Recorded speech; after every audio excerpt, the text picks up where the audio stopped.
بیان کیوں کیا گیا ہے؟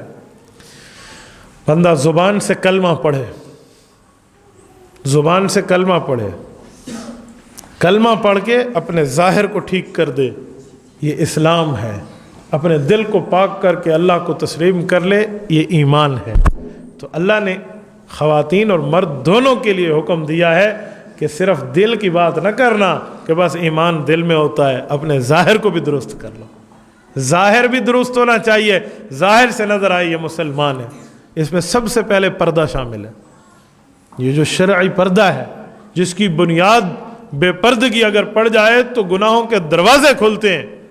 آج آپ کی اور ہماری خواتین ہیں نا جو بازاروں میں گھومتی ہیں، کوئی غیر ملک نے تو نہیں بھیجا، لیکن ہم پردے کے معاملے میں کس حد تک جو ہے نا اپنے آپ کو غفلت بترانے والے ہیں، غفلت برت رہی ہے۔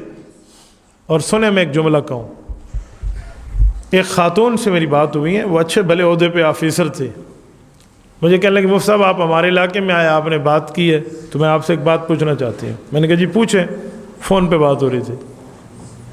آپ نے فرمایا پردہ کرو، حیا رکھو، شرم رکھو۔ تو کیا پردہ اور حیا دل کا نہیں ہوتا؟ حیا تو دل میں ہوتا ہے، کپڑے کا نام حیا تھوڑی ہے، حیا دل میں ہے۔ آپ کو کس نے کہہ دیا آپ ہمیں پردوں میں ڈھانک دے، آزادی ختم کر دے؟ میں نے کہا میری محترم، آپ کا اس محکمے میں عہدیدار اور آفیسر ہونا اپنی جگہ، دین کی تعلیم کو سمجھنا اپنی جگہ، پردہ دل کا ہوتا ہے۔ یہ آپ کو کس نے کہا ہے؟ کس بے وقوف نے کہا ہے پردہ دل کا ہوتا؟ نہیں، حیا دل میں نہیں ہوتا۔ میں نے کہا صرف حیا دل میں ہوتا ہے؟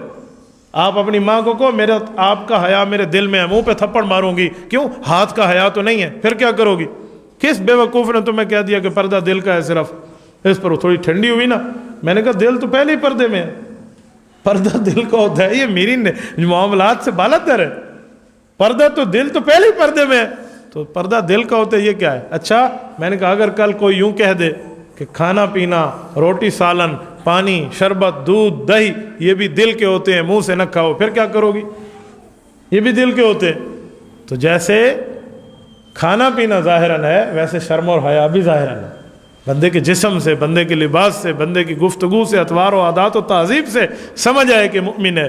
اسی لیے اللہ نے مسلم کی بات علیحدہ کی ہے، مؤمن کی بات علیحدہ کی ہے۔ اسلام کا تعلق بندے کے ظاہر سے ہے، ایمان کا تعلق بندے کے دل سے ہے۔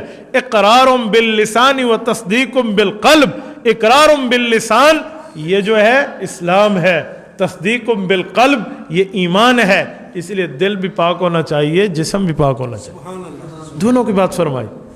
اور اگلا جملہ، گناہوں سے بچنا بھی ہے اور سچ بھی بولنا ہے۔ گناہوں سے بچنا یہ مرد عورت دونوں کی ذمہ داری ہے۔ خواتین شادی شدہ ہیں، اگر خاوند کسی کام کا حکم کرے، سن لیں آج مسئلہ، اور وہ خلاف شریعت ہو، ایسا حکم کرے جو شریعت کی مخالفت میں ہو، خاتون پر ایسا حکم ماننا واجب نہیں ہے، کسی خاتون پر ماننا واجب نہیں۔ کل خاوند کہہ دے آپ گنجی ہو جاؤ، سر کے بال کٹا لو، یہ حکم تو اللہ کی طرف سے ہے اس کے بال رکھنے کا۔ آپ کون ہے اس کے اللہ کے حقوق کے معاملات میں مداخلت کرنے والے؟ اسلام نے خاتون کو اپنے خاوند کی اطاعت کا حکم دیا ہے، لیکن حکم کب تک؟ اللہ کے رسول فرماتے ہیں لا طاعت لمخلوق فی معصیت الخالق، جہاں اللہ کی نافرمانی نہ آئے اتنا حکم ماننے کی اجازت ہے۔ میں ایک جگہ گیا تو ان لوگوں نے مجھے بتایا کہ ہمارے گھر میں ایک مسئلہ ہے، آپ تھوڑا حل فرما دیں۔ خواتین پردے میں تھیں، ان کے مرد بھی بیٹھے، دونوں احباب کے مشورے سے میں نے گھر میں بیٹھ کے ان کا مسئلہ سنا، مسئلہ حل کرنے کے لیے۔ تو بات سامنے آئی کہ فلاں بندہ گھر میں آتے وہ یوں کہتے یوں کہتے، تو میں نے ان کے خاوند کو کہا کہ فلاں بندے کو گھر میں آنے کی اجازت کس نے دی ہے؟ تو اس کی بیوی نے کہا اسی میرے خاوند نے اجازت دی ہے۔ تو میں نے کہا آپ باہر کے آدمی کو گھر میں کیوں بلاتے ہیں؟ انہوں نے کہا جی ہم نے اس سے پردہ اتار لیا ہے۔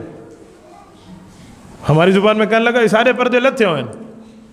میں نے کہا جی پردہ آپ کا حکم ہے، آپ نے بنایا، آپ کہنا کیا چاہتے ہیں؟ میں نے کہا میں بہت کچھ کہنا چاہتا ہوں، لیکن مجھے بتائیں پردہ کا حکم آپ نے دیا؟ جی نہیں۔ کس نے دیا؟ جی اللہ نے دیا۔ تو میں نے کہا پھر اللہ نے آپ کو فرمایا تھا آپ یہ حکم اٹھا لو، تو جو حکم اللہ کا ہے اس میں تو مداخلت کر سکتے، یہ آپ کو کس نے اختیار دیا؟ تو یہ جہالت ہمارے گھروں میں چلتی ہے، ہم نے اس سے پردے اتارے ہوئے ہیں، وہ ہمارے قریبی ہیں۔ یہ کس نے کہا قریبی ہیں؟ قریبی کا یہ معنی تھوڑی ہے۔ اللہ اکبر، اس لیے اللہ کے معاملے میں جب وہ آ جائے نا نافرمانی، پھر کوئی حکم واجب نہیں ہوتا ماننے کا، بس اس حد تک ہے جس حد تک اللہ کی اطاعت ہو رہی ہے۔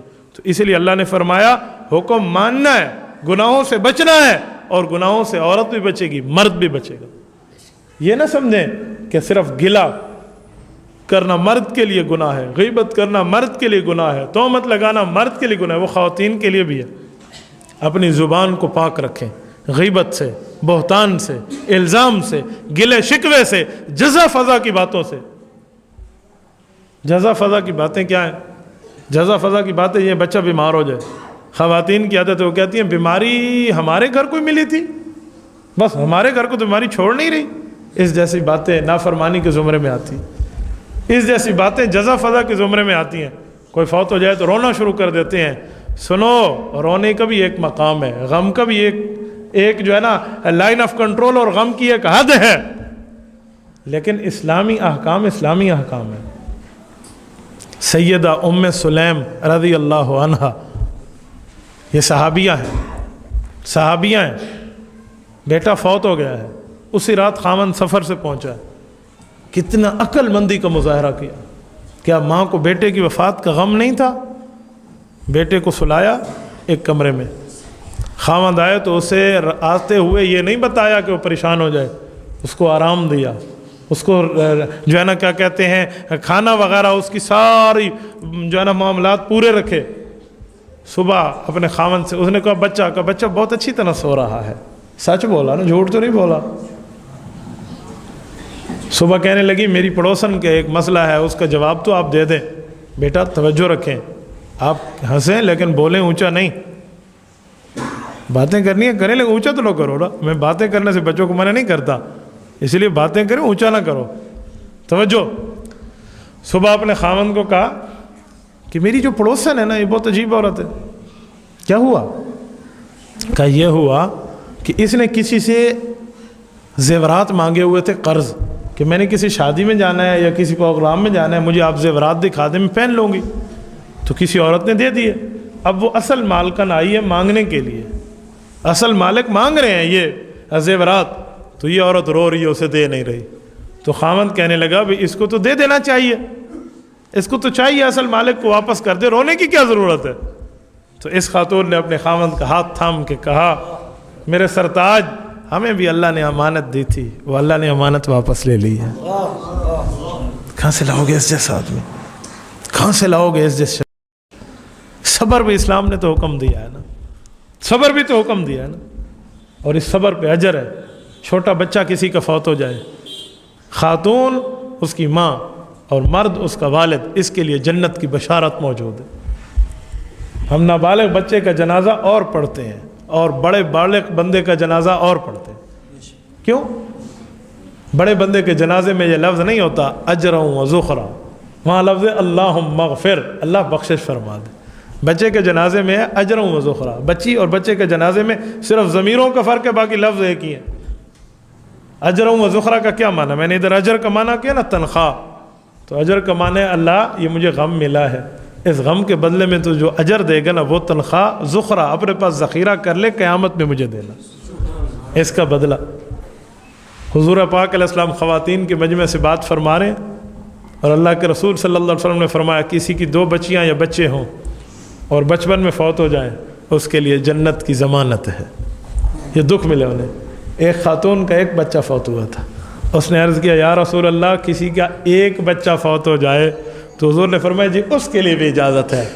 تو سیدہ اماں عائشہ صدیقہ رضی اللہ عنہا، حضور پاک کی بیوی، آپ کی اور ہماری اسلامی اماں جان ام المؤمنین نے پردے سے عرض کیا جس کی اولاد ہی نہ ہو، حضرت اماں جان کی اولاد نہیں تھی نا، تو حضور علیہ السلام نے فرمایا عائشہ اس کے لیے میں محمد کافی ہوں۔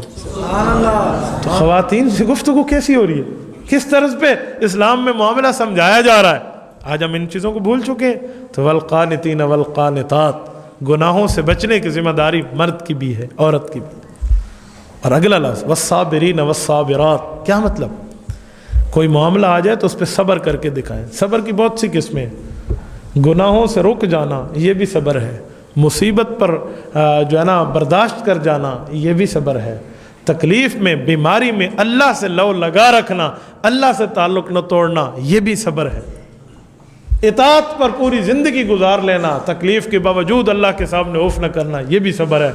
فرمایا یہ صبر ہے، وَالصَّبْرُ ثَوَابُهُ الْجَنَّةُ۔ یہ ابن حبان کی حدیث موجود ہے، سلمان رضی اللہ عنہ کے واسطے سے حضور پاک علیہ السلام فرماتے ہیں کسی نے یوں صبر کر کے دکھایا تو اس کا صبر جنت ہے، اس کا بدلہ جنت ہے۔ اور صابرین کے لیے تو جنت میں مستقل باب الصابرین موجود ہے، جس سے صرف یہ صبر کرنے والے گزریں گے۔